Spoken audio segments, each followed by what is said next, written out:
غالباً یہ غزوہ خندق ہے۔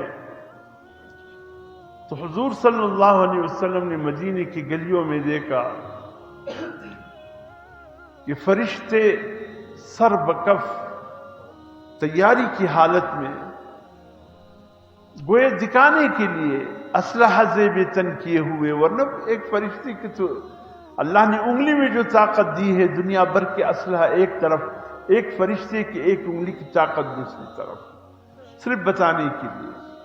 حضور صلی اللہ علیہ وسلم تکے ماندے، صحابہ کرام بھی کافی دنوں کے تکے ہوئے، جیسے مدینہ پہنچتے ہیں فرشتوں کو تیاری کی حالت میں پاتے ہیں۔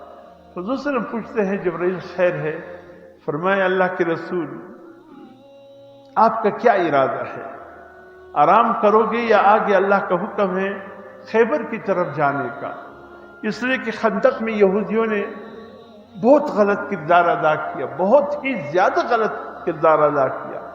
ان ظالموں نے وعدے بھی کیا اور پھر وعدے کا پاس بھی نہیں رکھا۔ یہ بڑے ازلی بدبخت ہے یہودی، بڑے ازلی ہے۔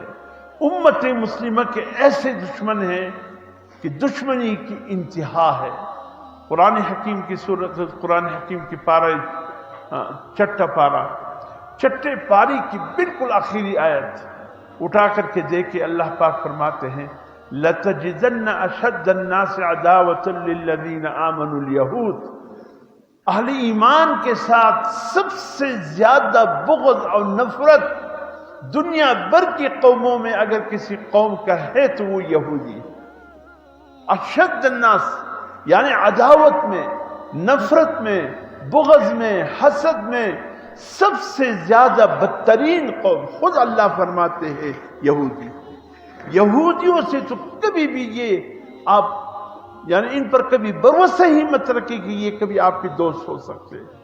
یا ایھا الذین آمنوا لا تتخذوا اليہود والنصارى اولیاء، اے ایمان والو یہود اور نصارہ کو کبھی اپنا دوست مت بناؤ، یہ تمہارے دوست ہو ہی نہیں سکتے۔ وَلَن تَرْضَ عَنْكَ الْيَهُودُ وَلَا النَّصَارَى حَتَّى تَتَّبِعَ مِلَّتَهُمْ۔ قرآن پکار کے کہہ رہے ہیں کہ یہودی بھی تمہارے ازلی دشمن ہیں، عیسائی بھی تمہارے ازلی دشمن ہیں، یہ ہرگز تم سے راضی نہیں ہوں گے حَتَّى تَتَّبِعَ مِلَّتَهُمْ، جب تک تم ان کی مکمل تابعداری نہ کرو۔ آپ حیران رہ جاؤ گے کہ مسلمانوں نے کس حد تک ان کی تابعداری کی ہے، حالانکہ یہ بھی آپ اور ہم دیکھ رہے ہیں۔ ہمارے مسلمان حکمران سوائے اہل عرب میں سے کچھ عرب ممالک کے، جب بھی وہ یہود اور عیسائی ملکوں کے دورے پر جاتے ہیں پھر بھی اپنی عربی لباس پہن کر جاتے ہیں، یہ پتہ چلتا ہے کہ یہ اہل عرب ہے۔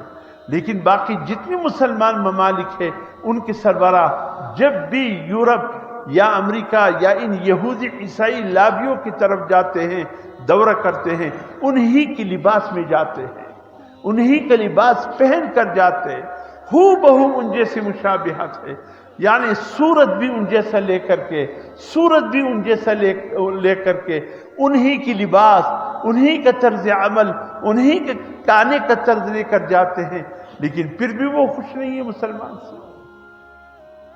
جائیے دیکھیں ہمارے کتنے مسلمان بھائی یورپ میں رہتے ہیں، لیکن بڑے مشکل سے پتہ چلتا ہے، الا ماشاءاللہ کہ میں بات نہیں کرتا ہے اللہ کے بندے جو مسلمانیت کی لباس میں پھرتے ہیں، مسلمانی صورت لے کر پھرتے ہیں، اس معاشرے میں بھی اللہ کے نیک بندے موجود ہیں، لیکن بدقسمتی یہ ہے کہ اکثریت ایسی مسلمانوں کی ہے، انہی کی صورت بھی اپنایا ہے، انہی کا سیرت بھی اپنایا ہے، انہی کا سب کچھ اپنایا ہے،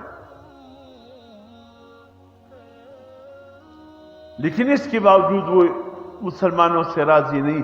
قرآن تو کہتے ہیں حتیٰ تتبع ملتہم، لیکن ہم حقیقت اس کے برعکس دیکھتے ہیں، یہ کیا ہے؟ قرآن یہ کہہ رہا ہے کہ جتنے بھی تم ان کی صورت اور سیرت اپناؤ یہ پھر بھی راضی نہیں ہوں گے۔ یہ کہتے ہیں تم اس طرح اللہ کے دین کے ساتھ مذاق کرو جیسے ہم مذاق کرتے۔ تم کیوں حضور صلی اللہ علیہ وسلم کو اتنی اہمیت دیتے ہو؟ کیوں اس کو اتنی عزت دیتے ہو؟ تم بھی اپنی نبی کا مذاق اڑاؤ جیسے ہم اپنی نبی کا مذاق اڑاتے ہیں۔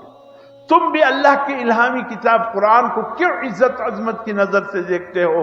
تم بھی قرآن کی یہ ایسی توہین کرو جیسے ہم تورات انجیل کی توہین کرتے ہیں۔